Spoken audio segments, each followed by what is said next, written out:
Doug, I was saying that, I mean, Boston's obviously a very good team. They're a great defensive team. But, like, if you take the best basketball teams, college or pro, they go on runs. And those runs are fast. They're 20-2. They're 18-4. I feel like Boston, like, when they go on a run, they control 7 minutes of the game, and it's a 12-4 run. And they just can't, and I think that's going to be an issue before we get into the Warriors series. Like, they're just, unless Marcus Smart's giving you big offense, Doug, I just feel like Boston can be really limited offensively. And that's what takes them from being potentially a great team to just a really, really good team. Right or wrong? I don't know if I agree with you. I mean, obviously Marcus was very good offensively for the most part tonight. You know, he ends up with, was it 25 or 24? He makes those big free throws late. There's a couple times when he drives in there. What are you doing? But the construction of that team's pretty good. You got 2 star wings, right, who are very versatile. They can both score all 3 levels. Al Horford gives them the ability to have a stretch 5, right? And then, you know, that whoever that other guy is, whether it was Derek White or like you name it, or Williams, kid out of Tennessee, like they need them and Marcus Smart to give them buckets, right? That's what they need. They need to open up space. Yes. So Robert Williams is kind of lost. I mean, he's a great rim protector, and they put him in the dunker spot, but he's kind of lost. It's kind of 4-on-5 on offense when he's in there. I mean, look, they played Peyton Pritchard 2 minutes. So he basically played 7 guys, 7. And on the road in a game 7 and survived. I don't know what that looks like in the NBA finals against a Golden State team, which is back to being kind of strength in numbers, right? They're not as deep as they were, but they still, if Gary Payton comes back and plays, they got a lot of depth. They got 9 or 10 that they'll run out there. And I do think the longer the series goes on, the more that favors Golden State. But I thought the keys tonight were that one, Boston played from ahead, because end of first half, end of third quarter, end of fourth quarter. Yeah. Miami basically won those and yep. Boston just was holding on to the lead for dear life at the end of quarters. And I don't know if you saw this, LeBron tweeted out he was watching one of the NBA final series, and he was talking about how end of quarters are really a telling part of who's going to win playoff games and playoff series. Boston was the much better team. They have much more scoring than Miami does. And I think they're a little bit better construction in terms of both ends. You don't have to sub in offense and sub in defense. But those end of quarters were won by Miami.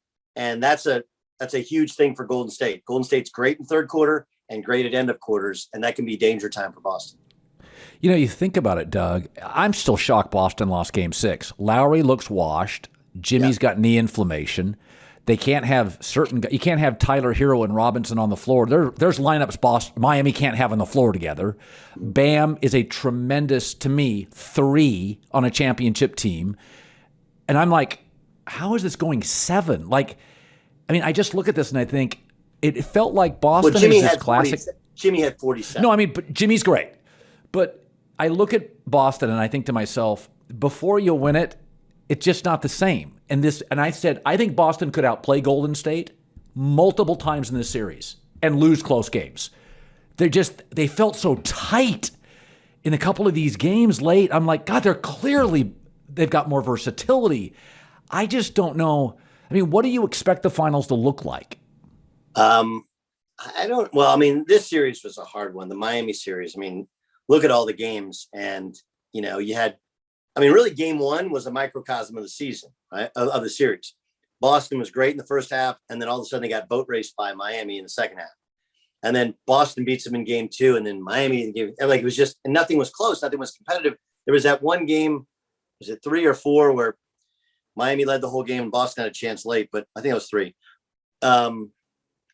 What do I expect? I mean, like, look, I think the questions remain, can you keep hiding Steph defensively? Right? They know they're going to attack him.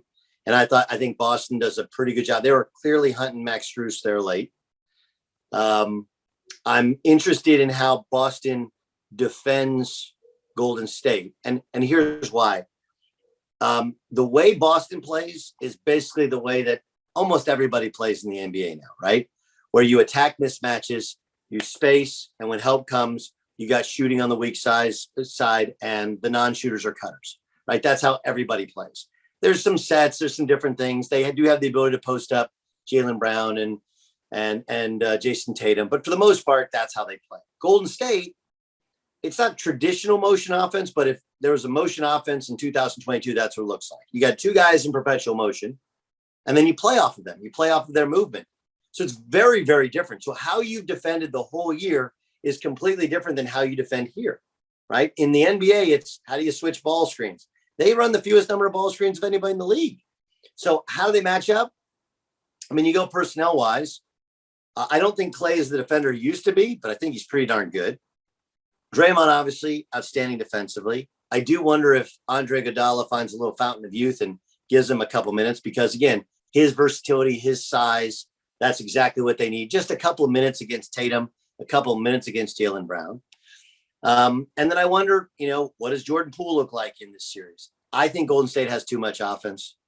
And I think defensively, they've gotten back to the core of what they were going back before they had Kevin Durant, where they are a very cohesive, very good defensive team. And Steph's giving you just enough effort defensively, and they can rest him just enough where he doesn't get worn down, where they can take advantage of him. And even on games when he doesn't shoot well, they have enough weaponry with Poole.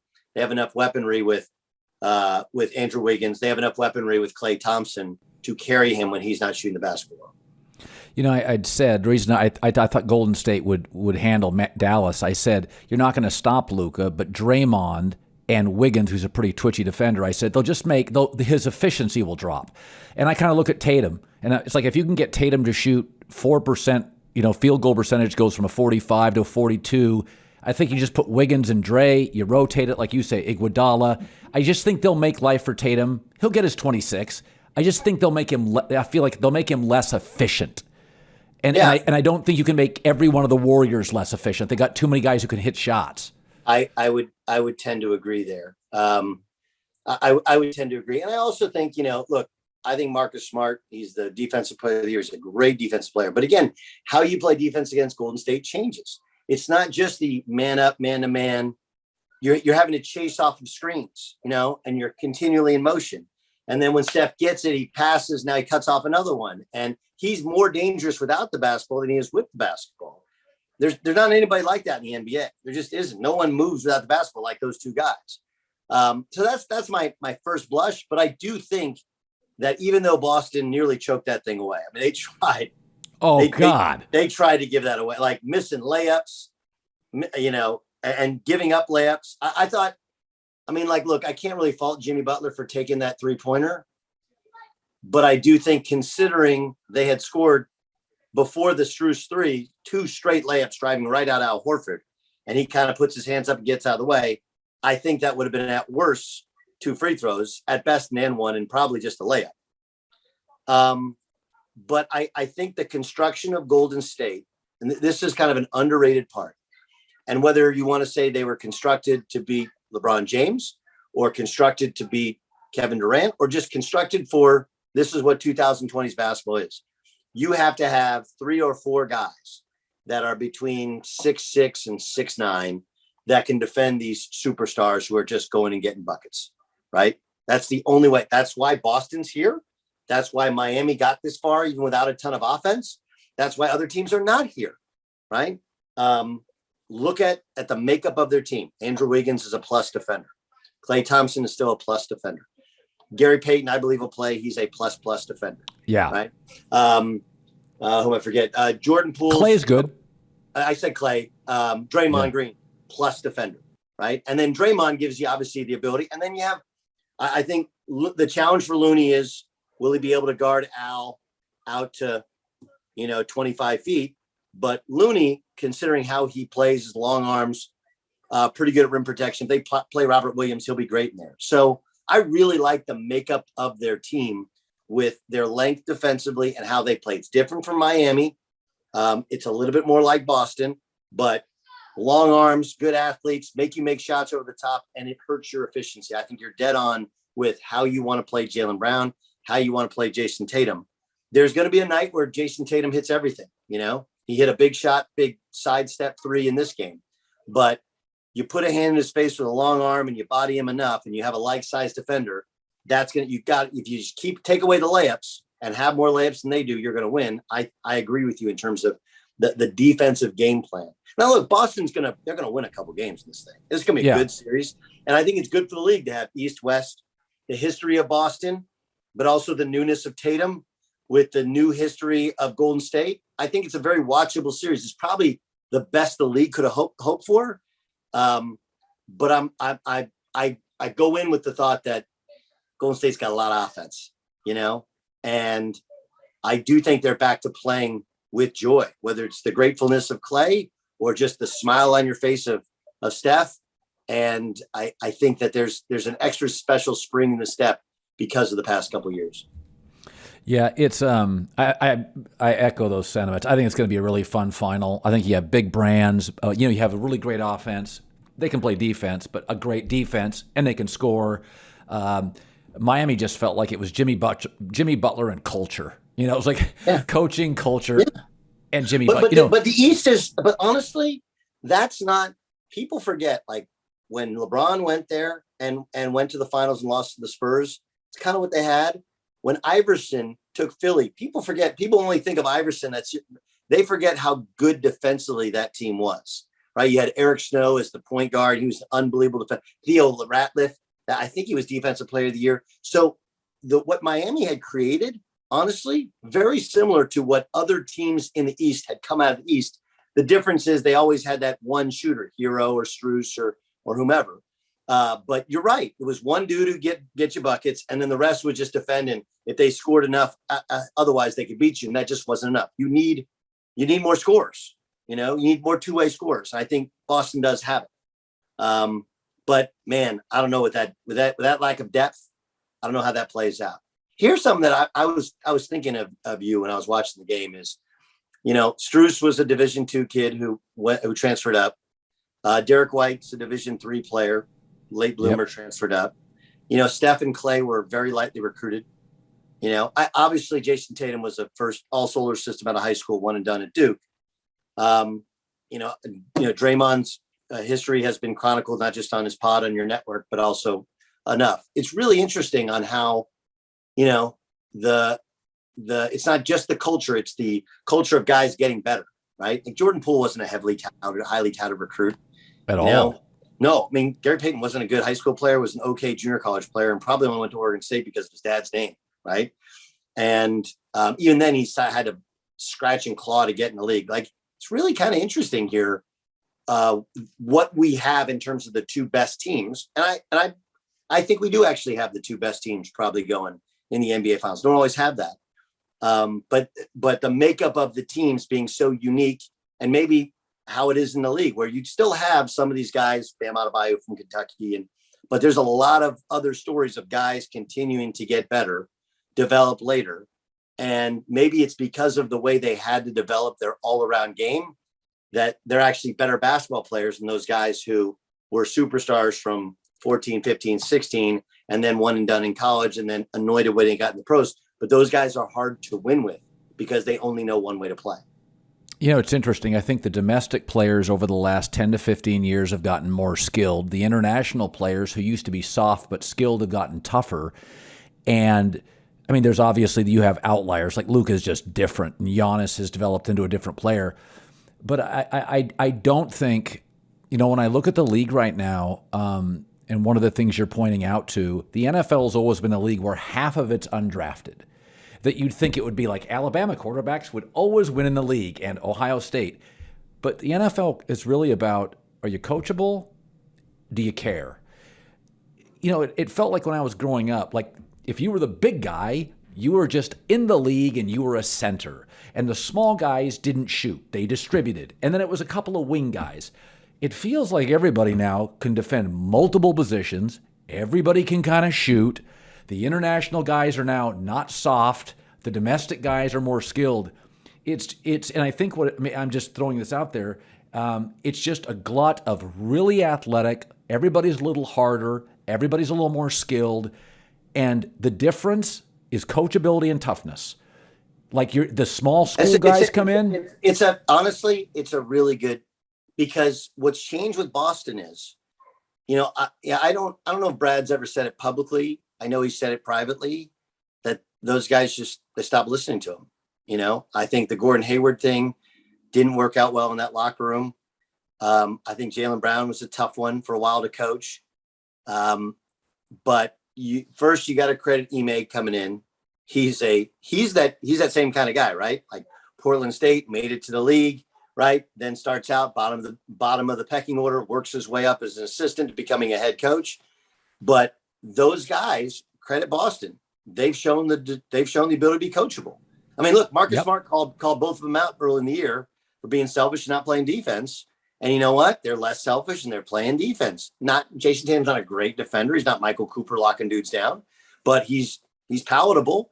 And Jaylen Brown's a good plus defender and much more of a willing passer. They're trusting their teammates more. And then Golden State, I think that's the whole thing. You have a coach who they like, who has created a style and a system and a culture that fits them. But you also have superstars who are just different. I mean, how Clay rides his e-bike to work, right? Like all these other dudes are hopping out of Lambos, doing the catwalk in some ridiculous outfit, wearing a skirt into the arena, and Clay's coming in on an e-bike, and Steph's wearing his sweats and some, he might as well be wearing hoop shorts, and a hoodie coming in, just going into hoop, right? So I do think culture, coachability, and the coaches themselves and what they've been able to do. And it's interesting. Like, please don't tell me you need head coaching experience. Ime doesn't have it. Steve Kerr didn't have it. He never coached a day in his life, right? Either you can relate to those guys, you can put them in a system, you can create a staff that knows what you don't know, or you can't. And then you have to have the players. But you have to have the players play in a way which is conducive to them. And then they basically have to buy in. And the Boston guys, coachability is a big thing. Those guys bought into Ime. It wasn't right away. Like, let's not forget. Oh, they struggled. First half of the season was a disaster, right? Yeah. Bad, not good. But at some point, there was a tipping. And I think it was when Marcus called him out, And look, Marcus isn't for everybody. But I said this, and I don't know if you agree. If you look at any great team, they all have that one guy who he's just an asshole. But you have to have a one asshole policy, right? Like, you can have multiple guys, but that's that one guy who somebody on their team wants to fight him every game. That's Marcus Smart. That's Draymond Green. Like, there's no great team that doesn't have at least one, and other guys kind of take on that kind of personality, but they're willing to take the booze. They're willing to take the elbows. They're willing to dive on the floor. They're willing to get called out for flopping. They're willing to start a fight with somebody, Their game's not pretty, but they just and Marcus Smart is that guy. He's their Draymond Green. He just scores a little bit better. He's obviously a little bit smaller, but I think that stirs the drink. And he stirred the drink for that team when they were bad. And obviously now when he can score. And let's not forget, the biggest play he made in the playoffs was the pass against the Nets, game 1. When everybody in the world thought he was going to shoot, he shot faked and threw it to Tatum cutting, right? And that kind of ended the series in game 1. So, but I think coachability is big, and I think toughness is big. And then you have to have that one guy who can take all the grief from the opposing fans and the opposing team. Well, we were talking. I was at a party tonight. Like, you're at a party. I was at a party, and one of the kids said, he asked me. He said, "Is Marcus Smart a top 35 player?" And I said, because he was played when he has good offensive nights, he's really a valuable player.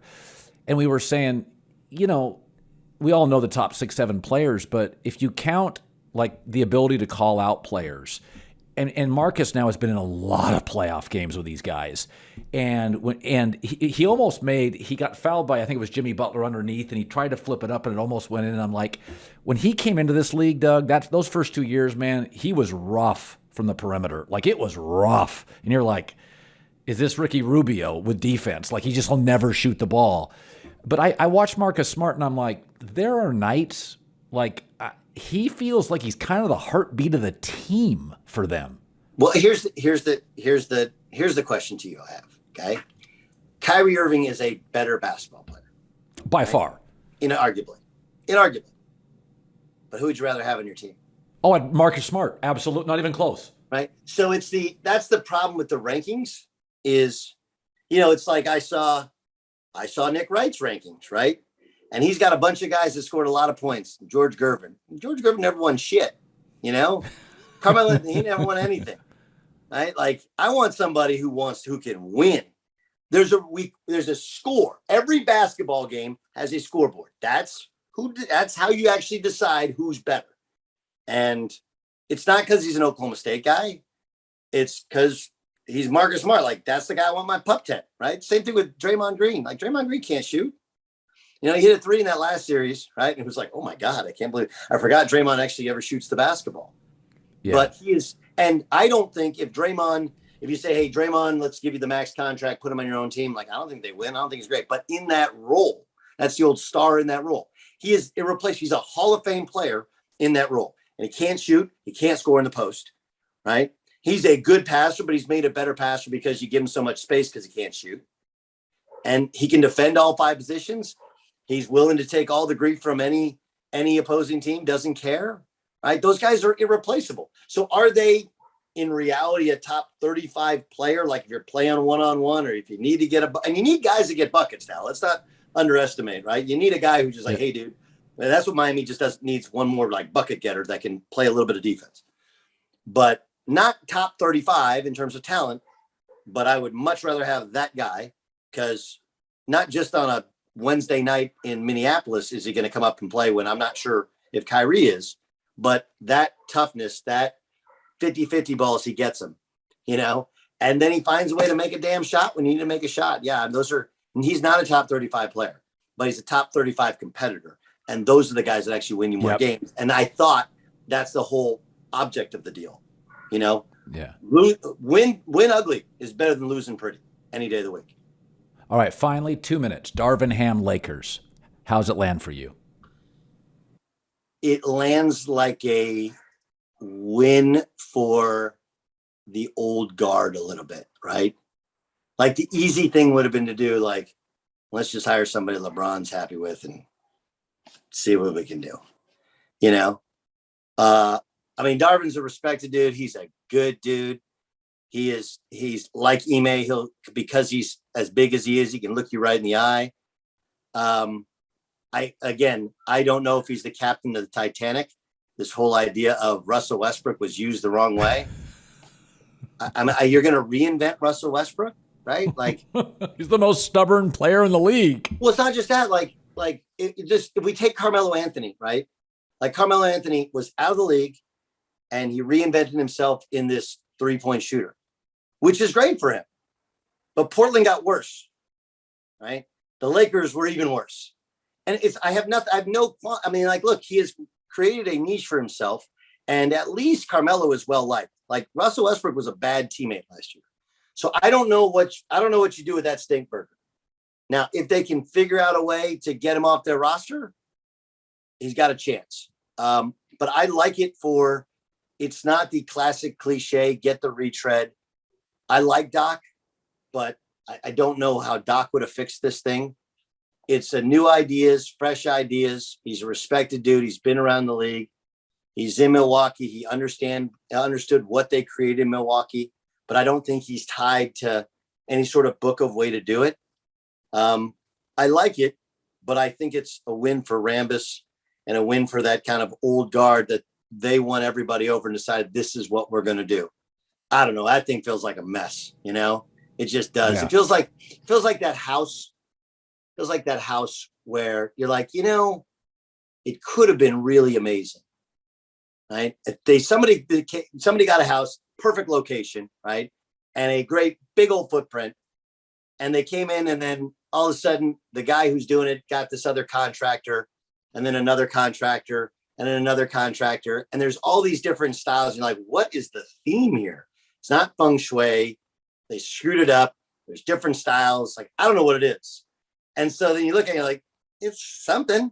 So that's what they got, right? You got like LeBron, but he's 38. You got Anthony Davis. Is anybody going to tell him to get his ass in shape and start eating right and taking care of his body? I don't know. What are you going to do with Westbrook? Are you going to take on John Wall, right? Is that really going to happen? I don't know. I mean, I don't know. I mean, maybe they can fix it. But everybody's got blood on their hands, right? Pelinka could have had Lowry, didn't do it. Obviously could have had Caruso. Caruso would have taken less, and that was a disaster. I mean, he screwed that thing up. But then LeBron with the Westbrook thing, and and having to have Carmelo, like that's bad.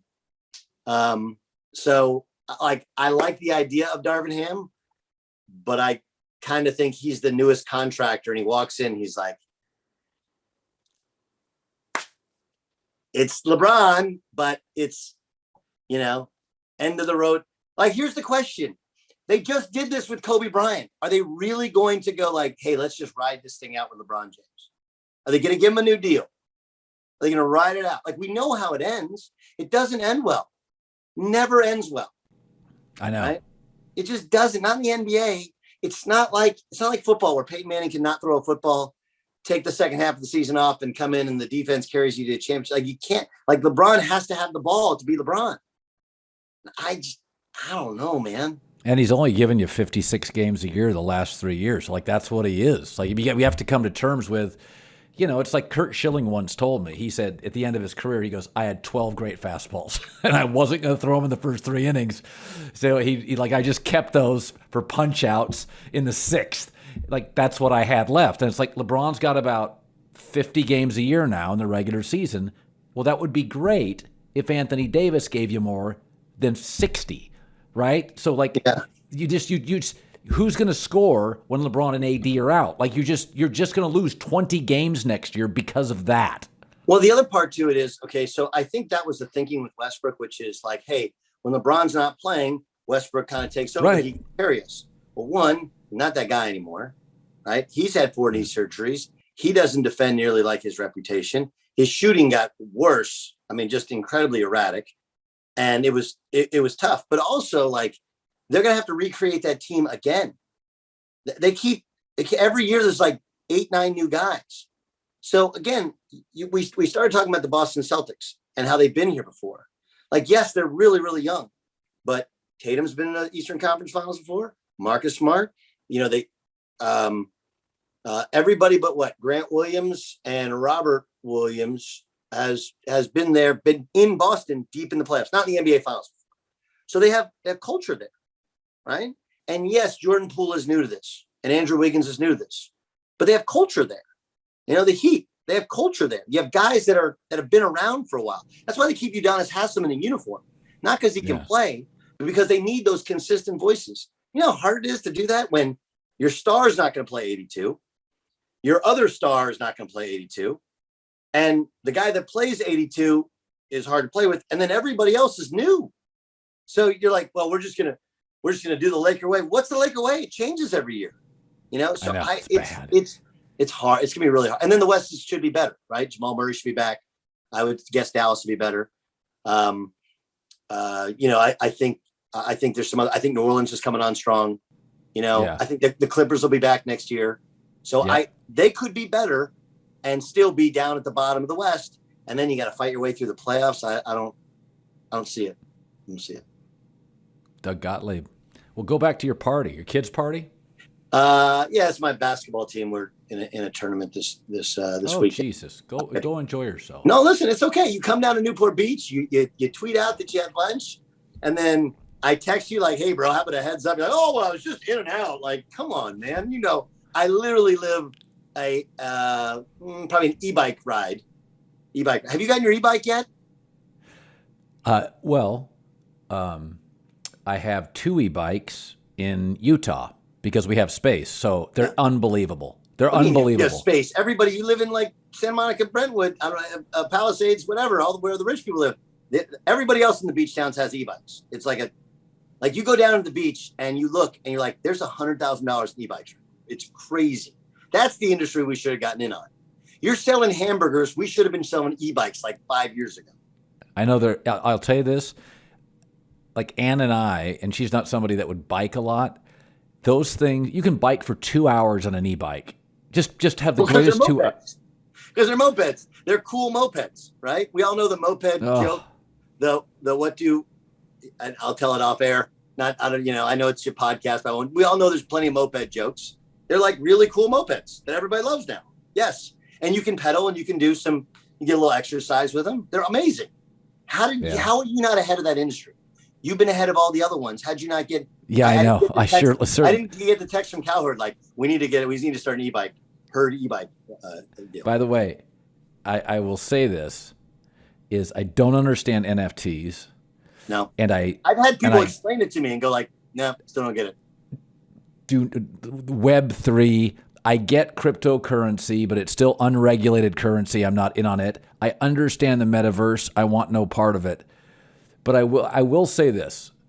When I went with Ann for 8-9 days in Italy, Mm-hmm. and I said, I'm happiest when my life is simple. And it was walking, drinking wine, eating, and laughing. I told her we were flying back, like, we have so many new things in America. The downside to being such a tech leader, I got 30 passwords, 9 codes. I'm like, you go to Europe and they get up at 9, they have long lunches, everybody's happy. It's just a nice, easy pace of life. Like some of this stuff I look at now, like some of these entrepreneurs, and I'd be like, my parking garage upstairs is full. There's no availability for cars or new stuff. You go to Europe, and you've been there because you played basketball overseas. The quality of life, it's just a simpler way. Sometimes I think we're just too complicated. There's just too much shit. Yeah. The only problem with it is I'm not sure if our jobs would exist in those cultures, right? No. Right? They would not. They talk about soccer a lot, but I don't think anybody makes what we make talking about soccer. Right? Is there a soccer podcast network in Europe that's just killing it? Don't think so. And they love it. So I hear you, but I do appreciate all the stuff that we have are also devices where we can send you all of our nonsense talk about the sports that we love and the e-bikes that we bought and the NFTs that we don't understand, right? Like this actually, so you're right, but we wouldn't be us and have the ability to just chill if we didn't live in the States and make what you make a little bit different level than me, but we didn't make what we make. As for the NFT thing, like, I don't understand this idea of selling. It's a one of one. Like, all right, congratulations. Like that, what the metaverse, I don't get it. The metaverse has unlimited resources, unlimited space. So buy real estate no, the whole idea of real estate is there's a limited amount of space in beach towns in California, right? So if you have that, we own that, it's tangible. In the metaverse, right now, there's an amount of space, but then they're going to create more space. How do I know that? Because my iPhone now has is it a 1T, right? It used to be gigabytes. Now it's a trigabyte or something like that, or whatever it is. They just create some new chip that has more space. So yeah, I'm out on that stuff. And I know people are going to get rich and tell us that we're idiots on all this stuff, but I can get rich on something that I have to be able to understand. So I can explain to somebody, I got rich on something, or I lost money on something, but let me tell you why I got rich or lost money on. Yeah. I mean, first of all, the whole thing about getting rich, I'm not going to retire that early because I'll be honest with you, days are long. I sleep 7 hours a day. I always use this theory. I work out for an hour. I read for an hour and a half. I sleep for 7. Let's say I eat for 2. I'm at like 10, 12 hours. If I didn't work, what do I do for the other 12? Well, that's why we have the greatest jobs ever, right? We talk about seriously. Sports and stuff we like. Seriously. What would you do? I don't know. I had like, how many months was it? It was like 5 months between ESPN and CBS when I had a non-compete. I had 6 weeks. Yeah. I had a non-compete. I was a mess. I was like, I went and did CrossFit, and the guy kept calling me Mark. So then I started writing my name down as Mark for a while. Like, I just didn't know what to do with myself. This is my outlet. My job is my outlet. So I mean, I don't understand those people are like, my job doesn't define me. Mine does. I like to talk, and I like to talk about sports and sometimes other lifestyle. Well, so yeah. Yeah. I mean, it's funny is if I didn't do this, I like sports too, but I wouldn't watch as much sports. There are times I'll watch a college football game knowing I got to talk about this. I wouldn't watch the Red Zone. I'd pick 2 games and watch them. So no, And there's no way you wouldn't watch the Red Zone. Red Zone's created for people like us. We got that functioning ADD where you're like, I can't watch this one game anymore. I literally Sunday I sit there with a notepad and I'm like, I know I wouldn't do that. If I didn't do this, I wouldn't have a notepad and write notes. Maybe not a notepad, but it's the best. It's the best. Like, you're actually making me Jones for football while I'm watching it. That was a really good I don't know, great basketball game. That was a really good game. Oh, it was fun. It was great. Did you think Miami was going to win? Did you think Miami was going to win? No, I thought Friday night was one of the shocking outcomes. I mean, first of all, when Dallas beat Phoenix by 50, you're like, what the F is that? But that was amazing. They had 27 at the half. Can you imagine going to the locker room and looking at the stat sheet, you go like, Luka's got to say no. The fact that Boston, a great home team, 8.5-point favorite, and I never felt they were going to win that game. They were down like 8, 7, 6, 5, and they just couldn't make stops. And I'm like, yeah, Miami's a better team. That was a jaw-dropping outcome. And I remember thinking to myself, but yet today, I wouldn't have bet today because the series is too schizophrenic. But I did feel very early. Like I always feel like if Marcus Smart gets into the offense early, he tends to be a momentum player. He's not gifted offensively. If he gets into it early, it's like, yeah, they're going to be really good tonight. Yeah. And generally, he's not one of these guys that would go 3 quarters not scoring in a big fourth. Like if he's activated, he's activated. Like he's into it for the game. I know, but they just at the end there, they're missing layups and getting shots blocked and then giving up layups the other end. And then Strus threw in that big 3. And I was like, holy crap, they're gonna win this game. I thought it was one of those classics. I thought Miami was gonna win. I thought the whole time they were keeping them, as long as you keep them 9-10 points away. And then you're watching and like with 1:50 or something to go, I'm like, wow, Miami's not like trapping. They're not pressuring. They're just playing. You forget like NBA games are so long. Like it's like the last 3 outs against the Yankees. Those last 2 minutes against a really good team on the road, that is so hard to just figure out a way to. But Jimmy Butler hits that shot, and we're having a completely different conversation about him. I'm not superstar Jimmy. I don't know. Maybe I'm an idiot because the last 2 games. I'm the same way. He averages 21 awesome. a game. I think he's awesome. He's a really good player. But like we do this, like a guy's the best player on a team that doesn't have offense. We're like, wow, he's amazing. Like, all right, if you watch the whole year, he's a really good player. He has competitive greatness. Greatness. Yes. But I'm not taking him ahead of Durant. I'm not taking him ahead of Jokic. I'm not taking him ahead of Embiid. I'm not taking him ahead of Luka. I'm not taking him ahead of Giannis. Okay, so I'm not taking him ahead of Tatum. I don't take him ahead of Tatum. I think Tatum's younger. I think I have 7 years of Tatum's prime. I feel like with Jimmy, that knee. Yeah. I mean, well, he's been in the league for a long time, and he has, yeah. He's really, really good. Really good. But we just throw out these superstar things all the time. Like, you're not taking him ahead of Steph. No chance. I might take him ahead of Lillard, to be honest with you. Probably would because of size. Because Lillard can't. He's not a plus defender. No. But I don't know. It was fun. So we've had a lot of weird NBA stuff. Hopefully we have like 6 or 7 good finals games. That'd be fun.